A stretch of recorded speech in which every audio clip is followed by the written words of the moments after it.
আপনাদের সবাইকে স্বাগত সিনে গসিপে। বিক্রম জেলেই শুরু করলেন শরীরচর্চা, বেছে নিলেন নিজের পছন্দ মতো খাওয়ার।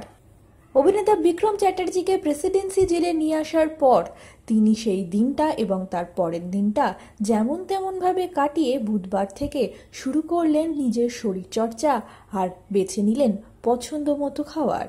সোমবার দিন অভিনেতা বিক্রম চ্যাটার্জিকে প্রেসিডেন্সি জেলে নিয়ে রাখা হয় সেখানকার আমদানি ওয়ার্ডে। এই ওয়ার্ডে নতুন আসা বন্দীদের রাখা হয়। এটি হলো প্রেসিডেন্সি জেলের ৫ নম্বর ওয়ার্ড। অবশেষে তাকে শিফট করা হয় নতুন ওয়ার্ডে। বিক্রম কোনো দাগী আসামি নন, তিনি হাই প্রোফাইল বন্দী। তাকে কোথায় রাখা হবে সে নিয়ে জেলের কর্তৃপক্ষের ভীষণ চিন্তা ছিল। অবশেষে তারা ঠিক করেন বিক্রমকে রাখা হবে অরবিন্দ ওয়ার্ডে।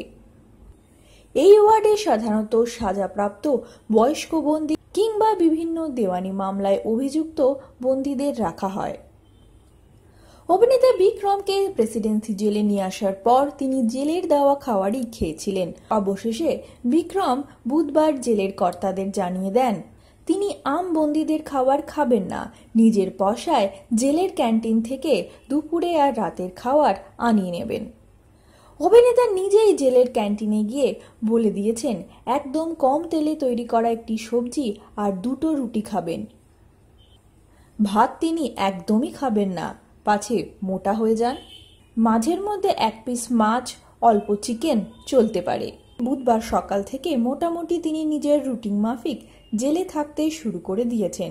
সকাল 6টায় ঘুম থেকে উঠে পড়েছেন, তারপর আধ ঘন্টা মতো তার ওয়ার্ডের আশেপাশে জগিং করেছেন, সঙ্গে ঘণ্টাখানিক শরীরচর্চাও করেছেন এই অভিনেতা। সকালের খাবার বলতে চা আর বিস্কুট, বিকেলেও চা আর বিস্কুটই খাচ্ছেন বিক্রম। জেলে অবসর সময় কাটাচ্ছেন বাড়ি থেকে নিয়ে আসা কতগুলি ইংরেজি বই পড়ে। মাঝের মধ্যে ওয়ার্ডে থাকা টিভিতেও চোখ বোলাচ্ছেন এই অভিনেতা। আমরা হলাম সিনে গসিপ। জুড়ে থাকুন আমাদের সঙ্গে, সাবস্ক্রাইব করুন আমাদের এই ইউটিউব চ্যানেলটি।